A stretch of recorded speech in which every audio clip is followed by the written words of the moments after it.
మేము తప్పు చేశామన్న ఆలోచనే మిమ్మల్ని అంతలా బాధ పెట్టేసింది. మీ కోపంలో కూడా మీకు మా మీదున్న ప్రేమ కనిపించింది మామయ్య గారు. నీ ప్రేమ ముందు, నీ సంస్కారం ముందు నేను ఎప్పుడూ ఓడిపోతూనే ఉన్నానమ్మా. జగదాత్రి తప్పు చేయగానే నా నమ్మకాన్ని నిలబెట్టావమ్మా. ఇంకొకసారి నువ్వు తప్పు చేయడం నా కళ్ళతో చూసినా నా కళ్ళే నన్ను మోసం చేశాయనుకుంటాను, కానీ నిన్ను అనుమానించనమ్మా.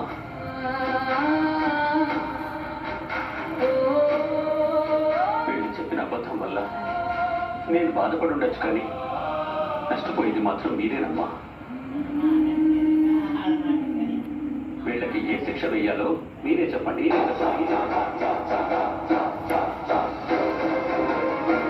నన్ను అడిగితే ఇలాంటి పని చేసిన వీళ్ళకి ఈ ఇంట్లో ఉండే అర్హత లేదు, ఈ ఇంట్లో ఉండే అర్హత లేదు, ఈ ఇంట్లో ఉండే అర్హత లేదు. అందుకే వీళ్ళకి వెయ్యాల్సిన శిక్ష ఈ ఇంట్లోంచి పంపించడమే చెప్తానమ్మా.